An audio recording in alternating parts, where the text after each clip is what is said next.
मौजूदा वक्त के सबसे कुख्यात गैंगस्टर लॉरेंस बिश्नोई के बारे में अब एक ऐसी जानकारी निकलकर सामने आ रही है जिसे सुनने के बाद अब हर कोई हैरान है। दरअसल लॉरेंस बिश्नोई के बारे में जो अब जानकारी निकलकर सामने आ रही है उसे देखकर अब ये कहा जा रहा है, कई मीडिया रिपोर्ट में ये दावे किए जा रहे हैं कि लॉरेंस बिश्नोई अब बहुत जल्दी दाऊद से बड़ा गैंगस्टर बनने की राह पर है। लॉरेंस बिश्नोई का सीधा अब साफ तौर से उसके गैंग का कनेक्शन आतंकियों से निकलकर सामने आ रहा है और गृह मंत्रालय ने भी अब इस पूरे मामले में अब जो इन्वेस्टिगेशन की है या फिर जो रिपोर्ट निकलकर सामने आई है या फिर जब आप इस रिपोर्ट को पूरा देखेंगे तो आप भी सोचने और समझने पर मजबूर हो जाएंगे कि लॉरेंस बिश्नोई आखिर कैसे जेल के अंदर रहने के बाद भी इतने बड़े बड़े वारदातों को अंजाम दिया करता है। तो बने रहेगा इस वीडियो के अंत तक। नमस्कार, मेरा नाम है देवनाथ पांडे। गैंगस्टर लॉरेंस बिश्नोई देश और विदेश में बैठकर उसकी गैंग को चलाने वाले 13 बदमाशों को अब एनआईए ने आतंकी मान लिया है। इनके कारनामों की पूरी लिस्ट जारी की गई है जिसमें राजू टेहट मर्डर का टेरर भी कनेक्शन निकलकर सामने आया है। एनआईए की चार्जशीट में पहली बार लॉरेंस बिश्नोई और उसकी गैंग के खतरनाक मंसूबे भी सामने आए हैं। लॉरेंस बिश्नोई अपनी गैंग को अंडरवर्ल्ड डॉन दाऊद इब्राहिम की तरह चला रहा था। डी कंपनी की तरह ही लॉरेंस बिश्नोई की गैंग फिरौती, टारगेटेड किलिंग्स और ड्रग्स ट्रैफिकिंग को अंजाम दे रही थी। उसके करीब 700 गुर्गों की टीम ने 2 साल में इतना पैसा कमा लिया जिसे हवाला के जरिए थाईलैंड भेजकर पब और डिस्को में इन्वेस्ट किया गया है। खालिस्तानी नेटवर्क को फंडिंग भी की गई है। हाईटेक हथियारों की सप्लाई के लिए पाकिस्तान की खुफिया एजेंसी आईएसआई से संबंध रखने वाले आकाओं से भी मदद ली गई है।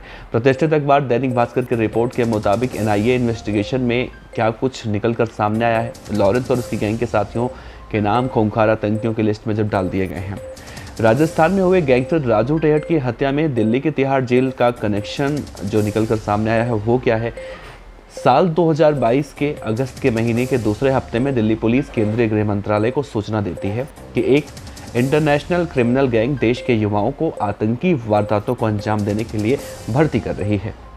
ये गैंग आतंक फैलाकर बड़ी मात्रा में फंड भी इकट्ठा कर रही है और इतना ही नहीं, गैंग देश में बड़ी शख्सियतों को टारगेट किलिंग्स के साथ ही खौफनाक अपराध को अंजाम देने की पूरी साजिश पे रच रही है। दिल्ली पुलिस ने गृह मंत्रालय को ये जानकारी दी कि हमारी स्पेशल सेल ने इस मामले में 4 अगस्त 2022 को एफआईआर रजिस्टर्ड की। पड़ताल में सामने आया कि ये गैंग अवैध हथियारों की बिक्री, ड्रग्स स्मगलिंग, फिरौती और टारगेटेड किलिंग्स के जरिए फंड भी इकट्ठा कर रही है जिनका इस्तेमाल देश का धार्मिक और सांप्रदायिक सौहार्द बिगाड़ने में ये गैंगस्टर कर सकते हैं। दिल्ली पुलिस की स्पेशल सेल से मिली इन्फॉर्मेशन हैरान करने वाली थी। देश में पहली बार गैंगस्टरों के आतंकी कनेक्शन होने की बात सामने आई थी। गृह मंत्रालय ने इस मामले की जांच एनआईए को सौंपी।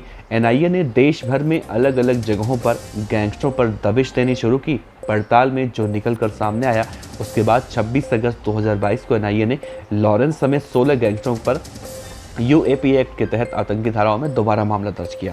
तारीख 26 अगस्त 2022 एनआईए ने इनके खिलाफ यूएपीए एक्ट की आतंकी धाराओं में दर्ज किया मुकदमा। लॉरेंस बिश्नोई, गोल्डी बराड़, सचिन थापन, अनमोल बिश्नोई, विक्रम बराड़, जग्गू भगवानपुरिया, काला जथेड़ी, वीरेंद्र प्रताप उर्फ काला राणा, जोगिंदर सिंह, राजेश कुमार उर्फ राजू मोटा, राजकुमार उर्फ राजू बसौदी, अनिल छिप्पी, नरेश यादव, मोहम्मद शहबाज जैसे कई खतरनाक गैंगस्टर हैं। पंजाबी सिंगर सिद्धू मूसेवाला, राजस्थान के गैंगस्टर राजू टेहट और डेरा सच्चा सौदा समर्थक प्रदीप कुमार के हत्या में जिस तरह की प्लानिंग की गई थी ये देखकर नेशनल इन्वेस्टिगेशन एजेंसी भी चौंक गई। लोकल गैंगस्टरों ने 3 ही मर्डर को आतंकियों की तरह अंजाम दिया था। हत्या की साजिश, हत्या और इसके बाद इसके किसी आतंकवादी संगठन की तरह जिम्मेदारी और तीसरा फंडिंग, इन तीनों पहलुओं को जब एनआईए ने खंगालना शुरू किया तो इस गैंग का आतंकी चेहरा निकलकर सामने आया। पाकिस्तान में रह रहे हरविंदर सिंह उर्फ रिंदा, कनाडा में रह रहे लखवीर सिंह उर्फ लांडा और अर्शदीप उर्फ अर्शदल्ला पाकिस्तानी खुफिया एजेंसी आईएसआई के इशारे पर काम कर रहे थे। इन तीनों ने ही इन हत्याओं के लिए लोकल गैंगस्टरों को फंडिंग की, अपने नेटवर्क का इस्तेमाल करके हथियार पहुंचाए। ये बड़ी तादाद में छोटे मोटे क्राइम में शामिल युवाओं को मोटे पैसों का लालच देकर, विदेश में सेटल कराने का झांसा देकर आतंकी घटनाओं को अंजाम दे रहे हैं। ये बिल्कुल वैसा ही था जैसा कि कभी मुंबई में अंडरवर्ल्ड डॉन ने आतंकवादी घटनाएं को अंजाम दी थी। मूसेवाला की हत्या के बाद पंजाब की गोइंदवाल जेल में लॉरेंस बिश्नोई गैंग के बदमाशों द्वारा जग्गू भगवानपुरिया गैंग के 2 बदमाशों की हत्या के बाद लॉरेंस और जग्गू भगवानपुरिया में दुश्मनी की बात सामने आई थी।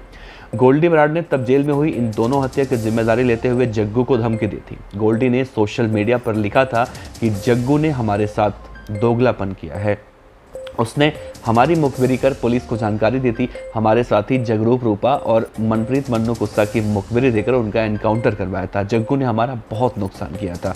एनआईए की इन्वेस्टिगेशन में सामने आया था कि 3 दिसंबर 2022 को राजस्थान के सीकर में हुए गैंगस्टर राजू ठेहट के तार भी तिहाड़ जेल से जुड़े हुए हैं। हत्या के 2 दिन बाद तिहाड़ जेल में बंद लॉरेंस बिश्नोई के खासम खास गैंगस्टर काला दथेड़ी ने जेल के लैंडलाइन फोन से लेडी डॉन अनुराधा चौधरी को फोन किया था। उसने अनुराधा से पूछा था कि राजू ठेहट का क्या हुआ। इस दौरान दोनों ने फोन पर राजू ठेहट के मर्डर को लेकर लंबी बातचीत की थी। दोनों की फोन पर हुई बातचीत से एनआईए को यह पुष्टि हो गई कि राजू ठेहट की हत्या के पीछे भी लॉरेंस बिश्नोई के टेरर गैंग का हाथ था। चार्जशीट में भी इस घटनाक्रम को लिखा गया है। नेशनल इन्वेस्टिगेशन एजेंसी ने अपने चार्जशीट में माना है कि गैंगस्टर लॉरेंस बिश्नोई और उसकी गैंग का वर्चस्व ठीक उसी तरह बढ़ रहा है जैसे कभी मुंबई के अंडरवर्ल्ड डॉन दाऊद इब्राहिम का बढ़ा था। लॉरेंस गैंग के काम करने का पूरा पैटर्न दाऊद के डी कंपनी की तरह ही हो गया था। डी कंपनी की तरह ही Lawrence gang extortion money, targeted killings और ड्रग्स ट्रैफिकिंग को अंजाम दे रही थी। लॉरेंस ने दाऊद की तरह साल 2020 में अपने 700 से ज़्यादा गुर्गों के जरिए करोड़ों रुपए की वसूली को अंजाम दिया। लॉरेंस बिश्नोई चाहता था कि उसकी गैंग का खौफ बने। वो राजस्थान, पंजाब और दिल्ली की जेलों में रह रहा था, जहां उसके संपर्क में कई लोकल गैंगस्टर आए। सभी लोकल गैंगस्टरों के साथ मिलकर लॉरेंस बिश्नोई की गैंग ने दिल्ली, पंजाब, राजस्थान, हरियाणा और कई अन्य राज्यों में बड़े आराम से नया क्राइम अंडरवर्ल्ड बना लिया। एनआईए की इन्वेस्टिगेशन में ये भी सामने आया था कि पंजाब पुलिस के मोहाली स्थित इंटेलिजेंस विंग के हेडक्वार्टर पर साल 2022 के महीने में आरपीजी अटैक जो किया गया था, इस हमले के पीछे लॉरेंस बिश्नोई गैंग के बदमाश दीपक सुरागपुर और दिव्यांशु फैजाबाद का हाथ था। यह हमला खालिस्तानी आतंकी हरविंदर सिंह रिंदा और लखवीर सिंह लांडा के इशारे पर किया गया था। फरारी के दौरान नेपाल में खालिस्तानी आतंकी कश्मीर सिंह गलवाड़ी ने इनकी मदद की थी। एनआईए की इन्वेस्टिगेशन में ये भी सामने आया था ये खालिस्तानी नेटवर्क से जुड़ने के बाद ही लॉरेंस गैंग को हाईटेक और खतरनाक मॉडर्न हथियार मिले। लॉरेंस और हरविंदर की पुरानी दोस्ती की वजह से कनाडा में बैठा गैंगस्टर गोल्डी बराड़ आतंकी लखविंदर सिंह के करीब आ गया। मौजूदा वक्त में लखविंदर सिंह और हरविंदर सिंह बब्बर खालसा इंटरनेशनल के चीफ बादवा सिंह बाबर के सबसे खास आदमी हैं। इस नेटवर्क के जरिए लॉरेंस बिश्नोई गैंग को राजस्थान से सटे भारत-पाकिस्तान बॉर्डर से हाईटेक विदेशी हथियार की सप्लाई मिलने लग गई। इस सपोर्ट के बदले लॉरेंस गैंग ने खालिस्तानी आतंकवादियों के इशारे पर वारदातें करना शुरू कर दिया। डेरा समर्थक प्रदीप की हत्या का नतीजा भी इसी को देखा जा रहा है। लॉरेंस गैंग ने पंजाब पुलिस के साथ दिलबाग सिंह को मारने के लिए उनकी गाड़ी में आईईडी बम लगा दिया था। ये बब्बर खालसा के आतंकवादियों हरविंदर सिंह रिंदा और लखविंदर सिंह लांडा के इशारे पर किया गया था। इस गैंग का असली बॉस लॉरेंस बिश्नोई और गोल्डी है। इनका हर डिसीजन ऑर्डर की तरह होता है। लॉरेंस का कजिन सचिन थापन नए बदमाशों की भर्ती करवाता है और प्लानिंग का काम देखता है। वहीं उसका छोटा भाई अनमोल बिश्नोई यूएई में बैठकर विक्रम बराड़ और अमेरिका में बैठे दरमान सिंह के साथ गैंग के लिए फाइनेंस और बदमाशों को लॉजिस्टिक सपोर्ट देखता है।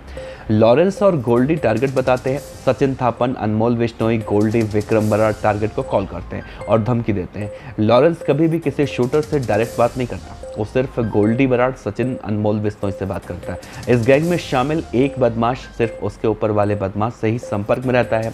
एक तरह से चेन सिस्टम में ही काम होता है। वारदात में शामिल गैंग के सभी सदस्यों को एक दूसरे के बारे में बहुत ज़्यादा इन्फॉर्मेशन भी नहीं होती है। यही वजह है कि जब कोई एक गिरफ्तार होता है तो दूसरे साथियों के बारे में पुलिस को ज़्यादा कुछ जानकारी नहीं मिल पाती है।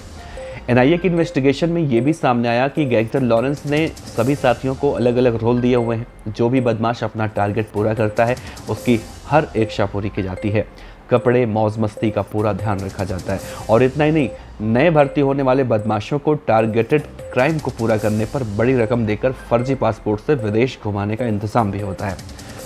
एनआईए की इन्वेस्टिगेशन में ये भी सामने आया है कि लॉरेंस के लिए सबसे सेफ और बढ़िया जगह जेल है, जहां से वो बड़े आराम से अपनी क्राइम कंपनी को ऑपरेट कर रहा है। और यही वजह है कि कई सालों से जेल में रहने के बावजूद उसने एक बार भी बेल के लिए एप्लीकेशन नहीं लगाई है। वो जेल से बाहर आना ही नहीं चाहता है। लॉरेंस के द्वारा वसूली गई काली कमाई का एक बड़ा हिस्सा कनाडा, यूएसए, दुबई, थाईलैंड और ऑस्ट्रेलिया में गैंग के साथियों और परिवार को भेजा गया है, ऐसा रिपोर्ट में आया है। इसके अलावा खालिस्तानी एक्ट में भी फंडिंग की गई है। एनआईए की इन्वेस्टिगेशन में ये भी सामने आया था कि साल 2019 में गैंगस्टर वीरेंद्र प्रताप उर्फ काला राणा ने लॉरेंस को दिल्ली के मनीष भंडारी से संपर्क करवाया था। थाईलैंड में रहने वाले मनीष भंडारी लंबे वक्त से हवाला का कारोबार कर रहा था। भंडारी थाईलैंड में बॉलीवुड क्लब, कामा क्लब के नाम से नाइट क्लब और होटल में, रेस्टोरेंट में ये सब काम करता था। लॉरेंस की काली कमाई का काला राणा और राजू के जरिए हवाला के जरिए वहीं पर भेजा जाता था जहां वो इसे नाइट क्लब और बार में इन्वेस्ट करता था। फिलहाल गैंगस्टर लॉरेंस बिश्नोई का पूरा काला चिट्ठा एनआईए अब खोज कर ले आई है। लॉरेंस बिश्नोई और उसके जितने भी 700 से 800 शूटर बताए जाते हैं उन सब के खिलाफ अब कड़ी कार्रवाई करने की बात कही जा रही है। लेकिन देखना होगा कि जिस तरह से gangster Lawrence Bishnoi D company के सरगना दाऊद के पद चिन्हों पर चलने की कोशिश कर रहा है और वैसे ही अपनी गैंग को खड़ा कर रहा है, तो क्या लॉरेंस बिश्नोई की गैंग को दाऊद की तरह ना बनने के लिए Delhi police, Punjab police, NIA, यहाँ तक कि गृह मंत्रालय भी अब नकेल कसने पर लगे हुए हैं। तो क्या वाकई में लॉरेंस बिश्नोई गैंग पर नकेल कसी जाएगी या फिर इस तरह से जैसा हम खून का खेल देख रहे हैं लगातार लॉरेंस बिश्नोई गैंग बड़ी बड़ी वारदातों को अंजाम दे रहा है, तो क्या इसे कभी रोका जा सकता है? वैसे आपका क्या कहना है नीचे ज़रूर बताइएगा कमेंट बॉक्स में। आपका बहुत बहुत शुक्रिया। नमस्कार।